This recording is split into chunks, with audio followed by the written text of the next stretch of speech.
The VR Podcast. All right. So we're here with Hall Davidson. Oh, you're on. Already. We're on. Yeah, we've been. That's all the B-roll footage before. Yeah, thank you. But Hall is an evangelist and an influencer, not just for EdTech, but primarily with these immersive technologies and newer adaptive technologies like AI, AR, VR, and those things. And I know he's got like 6 million sessions that he's doing. As always, 5. I mean, 5 because he didn't have 6 fingers on one hand. That's, right. That's how I guess it pans out. But 30 were rejected. Yeah. Okay. Well, that's okay. So that's still a pretty good ratio. So talk to us a little bit about some of the things maybe that you're going to be talking about this conference. Well, I know you have the AR VR podcast, so I want to talk about that too. But as long as I'm here, the artificial intelligence stuff I think is going to be huge. Yeah. I think it's going to be huge for kids. I think there's no escaping that. Everyone agrees with that. Yeah. Last year at FETC, at the same conference, Ken Robinson kicked it off and said basically it's a wave that'll be bigger than any wave you've seen before. Right. So there's ways to get it in classrooms now. And I'm going to be talking about that. Okay. The Echo Dot is fantastic for if you shop, $29. Yeah, bring it in. inexpensive. Yeah. Really good. And there's a lot of stuff you can do with machine learning, most of which is free. And it's a matter of changing the attitudes on what we should do because you got to squeeze it in somewhere. But not only is it going to change sort of everything, if you look at the stats, they did the stats in the United Kingdom, it's going to cost probably 7 million jobs. The jobs no one wants anyway, but it'll create 7.2 million jobs. And one of those big jobs is going to be teachers because people are going to need to adapt to this. And we're going to have to learn to find passion because if most of our work is being done for us, what does that leave? It's kind of like being retired, you know. It's like you're retired, so now you're not able to fly to Borneo if you want, but you know what defines you? That's the real hard question. What defines you? Because you're defined by work. You know, I'm a teacher, I'm an architect. Well, if a lot of that's being done, we have to find a way to fill in passion and what people like to do. That's and exactly. Value the. When you started saying that, the word that kept coming to my mind was passion, because those jobs that technology can do, what does that leave? It leaves things that involve emotion, passion-driven, more investigative things. So. Right. There's a great TED Talk on it. But essentially it means that when we teach kids, we've now really got to unlock their passion. When you think about it, we do a lot of stuff toward college and career, but by college, we really mean career. Yes. It's yes, like you need right. this. It's a. Yeah. What's the end goal after college? Yes. Well, I don't know. It's a vocational piece of paper. Really, is what we turn it into. You never hear teachers say, "Oh, wait till they get to college. They talk so much about Shakespeare." Or wait till they get to college. Wait till you get to the mechanics they're doing there. Or it's we never say that. We never say, "I want to see if you really like poetry." Because if you do, man, here's a college for you. Now, don't look at how many people that reject. Look at what they do. Right. And we don't yet think about it that way. Yeah. We want to prepare them for a world that's going to come very fast, where passion's got to fill up a lot of the places where we're not self-defined by our work anymore. And I think the millennials are already starting that move because they hop around so much. Right. You know, it's not. They're very adaptable to their work environment. Yeah, which is very good. So we need kids to then realize that if in a sense, they're going to be like retired because they're not defined by work anymore. They'll work to get what they want to do. We'll have good ethics. We'll have grit and all that good stuff. But then at the end of the day, what defines you? And an awful lot of the way we do it now, we're defined by what we do. So anyway, so that's AI. So we got to get kids into it. We got to show them how to build it. And you can do it with Alexa. You can create great classroom exercises and things like that. And then let them sort of take mastery and realize, oh, this is what I can do. It's like cell phones and YouTube. You know, that YouTube, you want to know something, you just do that. Right. Yeah, I mean, Microsoft Office help is useless. So you go on YouTube and there's somebody that explains it, right? Exactly, yes. I think that I have learned more over the last 5 years by watching YouTube than possibly the majority of my educational career. It's just because you're looking for something. Right. It's not necessarily being given to you, and it's not about compliance, right? It's not about here's what we've done for every other student. You're going to do the same thing, right? And it's a person who's been in your shoes. If you find the right YouTubers who'll explain stuff, right? Right. So now what we want to do is make sure students know what their shoes are. What style shoes do you want to wear? And when we do that, they're going to have a richer, fuller life. It's going to be so good. Yeah. But we got to get them ready for it. And one of the things, I think it's Kaifu. I can't remember. It's I should, but it's a great TED Talk on it, seen by a lot of people, who basically talks about that. How you're going to need a lot of people who have jobs in compassion, counselors, teachers, things like that. We're going to be ruling the world because we've got the keys to passion, really, because we start them when they're very young. Anyway, so it's going to be fun to talk about all this stuff. Well, so how far out? Because when you started looking at these type of technologies a few years ago, people were projecting how many years out, right? They're talking about 10, 15 years. But it seems like it's actually approaching a little bit quicker than that. And so even things like logistics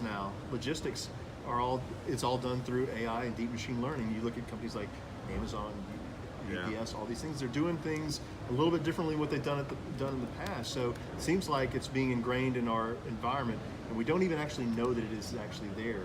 And one day we're just going to wake up and all of a sudden everything's just going to work for us. I mean, you look at smart homes and stuff like that, a lot of stuff's already being done for us, our thermostats, our lights, and certain timing and stuff.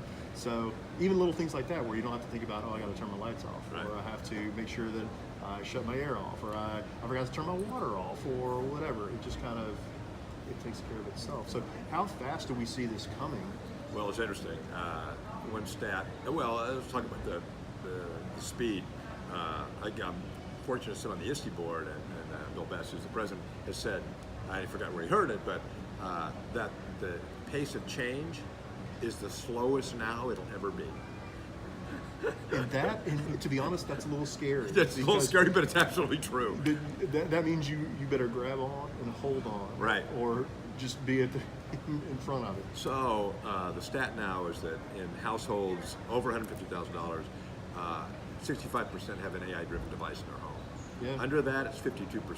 But that means that's right now. So when your third really graders high. are in, it's really high. I would be interested to see what that was 5 years ago, because I would imagine that 5 years ago it wasn't. But these technologies are now becoming more readily available that are highly marketed, like we talked about Echo and things like Siri come along. Right. Even things that we don't know that actually are occurring, like Watson with IBM, and how they integrate with the Weather Channel. And like most of our weather data that we get on our phones and stuff is all generated from AI through Watson. Right. And it's tracking stuff, and that's right. Oh, yeah.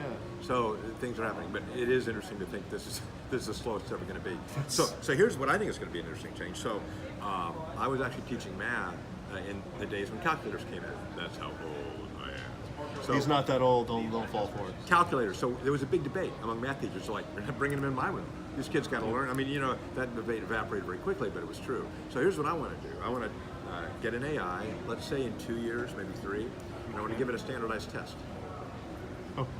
So if this thing can hit the 99th percentile on a standardized test, and a kid knows that and has it in their pocket, or it's like so then the question becomes, what's the purpose of the standardized test? Yes, and what do we really want to we're measure? kind of actually asking that already now, but it's in the counter argument to when we had those type of conversations is, well, what do we do if that technology goes away? My rebuttal to that is, if technology like that goes away because we're so reliant on it we don't even know it yet, we got some bigger problems that we're going to have to deal with. Right, let's go. Everybody should practice camping. Yeah, that's right. But it is true. I mean, this is the way that we have become. It's where our culture is, and you could say that about every major cultural thing. Buildings. It's like, well, once you build a building, it's like, what's the Acropolis going to look like in a few years? The ceiling could fall in. It did. So it's always that issue. Yeah. The other interesting point is that the way we are built as humans, this has actually changed the way we've evolved in a certain way, or the way that we formed. We are given this biological unit which changes, and that means that the person that your grandchildren will be is probably different than Napoleon's grandparents. You know what I mean? Yeah, in a fundamental way, in the way that they think and learn. Because you look at kids in restaurants, I'm talking before they talk, they're doing this stuff. There was some statistic from the American Academy of Pediatrics. They were actually doing a different study, and one of the survey questions, and it was children that were under the age of 3, and it just kind of happened. They were asked about a smart device, they asked the parents, how many of your children have smart devices that are their own, not that you that you handle yours, that is their own. It was super high. It was like over 50-something%. It's, don't quote me on that, and I'll find that and I'll put it down in the stuff below. But that was 2014 or 2015. Right. You know it's higher than that now. Yeah. I mean, before they're talking, they're interacting with technology. And of course, the screen time debate is the one that's coming up, and everything's being lumped in together with screen time. And so we're trying to dissect that. Have you encountered anything like that type of argument yet? You do now and then at parties and dinners. The American Association of Pediatrics, which referred to as, said, you know what, we have to really rethink this because an interactive experience is very different than a non-interactive. Because everybody thinks screen, particularly teachers who had training back in the days of television when it was the evil giant. That was non-interactive and all that stuff. And it's really true that and we've all seen kids like that who've been in front of a non-interactive device. Big switches are turned off, which is again part of how we change. Right. So if all the switches are turned on, what kind of people are we going to be then? Well, it could be. Yeah. I think it's going to be wonderful. I think we're really going to get. To me, it's like Maslow's pyramid again. It's like they're going to have a nice leap toward the top that we never had. We're spending all this time down here defining ourselves by our jobs, Medicare security, and all that stuff. It's like we got that covered. Yeah, that bottom of that pyramid just already looks completely different. We're going to start up here now. We're going to start midway. Yeah, absolutely. That's pretty good. Because when you think about Western civilization, because that's primarily that, well, even in some Eastern, but when you think about that now, developed countries, if we lose that technology, we really are going to be in a world of hurt. I mean, not just like anybody that even says, oh, I'm completely off the grid or whatever. Okay. How off the grid are you actually? Does that mean that you don't have TV and stuff like that, but you're still using electricity at your house, and you have water from a city well? Because those things. And you have a kid who's got many switches and channels open that are not there anymore. So you've got to really do that. Again, that's one of the things teacher can do. I don't know if we want to fill it in with agriculture, but we might. But we might want to fill it in. There are people who will be passionate about roses and cucumbers. You know what? That's a very good thing. Yeah. So if we can find that now, and there's a lot of resources that let us do that, we're really doing our job. But it means that we have to start looking at that as a big picture. We have to start thinking that these kids who are in third grade are going to live in a certain world, and we got to fill it up with things that they are passionate about. Yeah. And it's interesting that this is coming sort of at a time we've been talking about it sort of theoretically, but now it's going to be real. It is going to again, if you know somebody who's going to retire, check with them in a year and see how it is. How much did they practice? Where I taught, there was always retirements going through, and people said, you got to practice, because the scary stat was the people in the district where I taught, the average length of time after retirement of life was 18 months. After that, you're gone. You know what I mean? It's like, what? Yeah, it's weird how purpose kind of is almost like on a biological scale, right, with your body. Yeah. So we have to fill that up. Yeah. And we have to, if they're not going to get it at home, if the parents really are working, which they are right now, we have their kids, and we can, and teachers know this is what kids like. And unfortunately, and some people talk about this, but we don't steer them toward that. I mean, that's not what we're evaluated on. That's not. Well, it's not what we're evaluated on, and it's scary. Right? It's the unknown. It's like, well, how is this going to impact their earnings? Well, this is where humans actually, discernment comes in, right? You educate yourself, you learn about what you can, and then you take appropriate action on those things. And humans are so good at that stuff. I mean, we're really good about that. We're really good about that. Yeah, absolutely, yeah. So that's the session. It was how to start doing it in a classroom. It's Tuesday. It's Tuesday, FETC.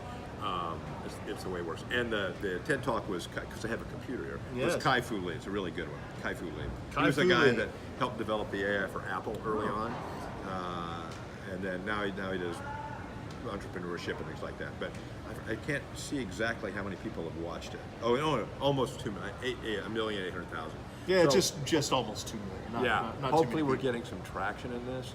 But anyway, that'll be fun. And part of it, just to get back to the title of your great podcast, is that AR/VR is going to be a big part of that. I think so too.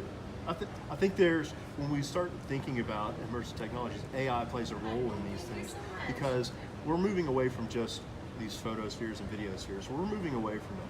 We're getting into things that are really interactive and really manipulative, both as a consumer and as a creator. So.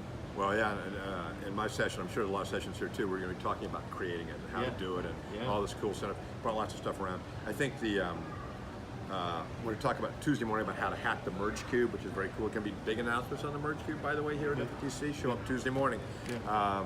And then the Oculus Go, I think, is a game changer. Yeah. But I was talking with a programmer, one of those people that came out of MIT, and now they're building these museum experiences in China. And so I got to look at it on the Vive, and it's a thing where you're in Faraday and you hold a magnet in your hand through the headset, but you see the magnetic field. How about that's pretty cool. So you actually really cool. watch it. That's pretty cool. That is really cool. So I'm thinking, what if I could see radiation? What if I could see your body heat? You know what I mean? Possible. If I'm a mosquito, your body temperature, my body temperature are hugely different. So what if I look at a mosquito? Anyway, all this cool stuff. Radiation, smells. Things that would have taken 10 years ago would have taken a lot of technology and a lot of dollars, actually, by comparison with these type of technologies you have today, being able to do that relatively is much cheaper than it was back then, or more accessible, I think. Well, certainly the Google Cardboards are accessible, but now you can get these. This is an Oculus Go. You can get them for under $200, and they are good. They are really good. They're a good experience. So Adam Bell and I are going to put them on and meet in like the space station. Great. On the thing where everybody will be able to see it on the screen. It'll be fun.